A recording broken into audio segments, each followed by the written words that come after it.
दिमाग में आता है कि क्या सिर्फ ये मुद्दे भटकाने के लिए है या फिर जो हायरार्किकल सिस्टम है इंडियन सोसाइटी का, उसमें मर्केंटाइल जो कास्ट्स हैं, जो जिनका मोनोपोली है ट्रेड पे, वो कहीं ना कहीं in the order of the Hindutva model they are the beneficiaries of such and such system. तो कहीं ना कहीं जो रिलीजियोसिटी का एक पर्टिकुलर इंटरप्रिटेशन है, उस पर्टिकुलर इंटरप्रिटेशन में भी फिट बैठता है। नहीं, देखिए, ट्रेडर को तो हिट किया, जीएसटी ने ट्रेडर की कमर तोड़ दी। छोटा ट्रेडर और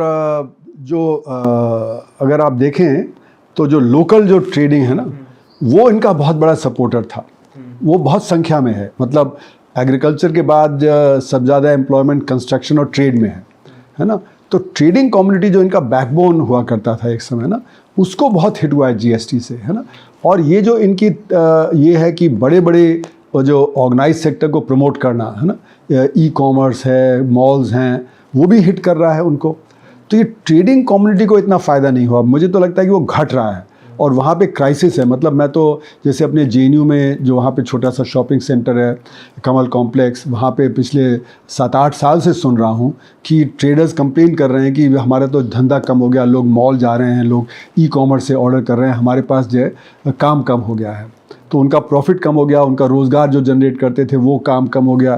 जैसे इलेक्ट्रिसिटी शॉप पे मैं 2 लड़कों को देखता था जो काम करते थे, अब वो दिखते नहीं हैं। तो लगता है कि जो मतलब शॉपकीपर है वही अपना जो काम संभाल रहा है, क्योंकि उसका काम कम हो गया है। तो रोज़गार पे असर पड़ा है। एक और आर्टिकल ट्रेडिंग लिखा था 2016 में, what demonetisation means for us.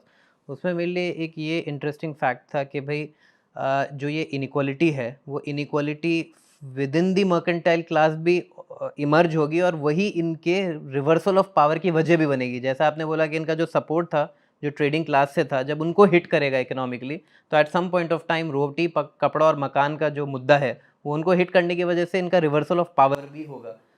नहीं, तो इन्होंने इसलिए लाभार्थी क्रिएट किए। जो लाभार्थी है कि मतलब ये कोशिश कर रहे हैं कि जैसे अदर बैकवर्ड कास्ट में जो ज़्यादा बैकवर्ड हैं, है ना, उनको इनकॉर्पोरेट कर लें। दलित में जो ज़्यादा जो बैकवर्ड हैं उनको इनकॉर्पोरेट कर लें। पर ये मेरा मानना है कि एक तरह से वो भिखारी बना दे रहे हैं, क्योंकि आप ये एक्सपेक्ट कर रहे हैं कि लोग जो इससे खुश हो जाएंगे और फिर आपको वोट देंगे, तो क्योंकि आप कुछ दे रहे हैं। तो मेरा मानना है कि रोज़गार अगर आप पैदा करके उनके हाथ में पैसा आए, आमदनी आए, उससे वो अपना काम चला सकते हैं। हो सकता है उसको लैपटॉप की ज़रूरत ना हो, आप लैपटॉप दे रहे हैं खुश करने के लिए। हो सकता है कि उसको कुछ और घर में की ज़रूरत पड़े। जब उसके पास आमदनी होगी तो वो खुद अपना डिसाइड करेगा कि मुझे क्या चाहिए घर में। तो इसलिए मेरा मानना है कि रोज़गार पैदा करके होना चाहिए। अब जो मॉडल एडॉप्ट किया गया है उसमें टेक्नोलॉजी जो है वो ऑर्गेनाइज सेक्टर की ऐसी है कि वहाँ पे काम नहीं जो पैदा हो रहा, क्योंकि उसमें ज़्यादा से ज़्यादा आप जो ऑटोमेशन इस्तेमाल कर रहे हैं। जैसे कि उदाहरण के तौर पे बैंक ले लीजिए, तो बैंक में 1990 में ये सारी जो नई नीतियां हैं, इसके पहले सारे काम करने के लिए आपको बैंक के अंदर जाना पड़ता था, पैसे निकालने हैं, चेक करना है, आपको जो है ये पासबुक भरवानी है वगैरह, तो अंदर सब काम होता था। अब आप अपना काम मोबाइल फ़ोन पे कर लेते हैं, कंप्यूटर पे कर लेते हैं, मशीन से कर लिया।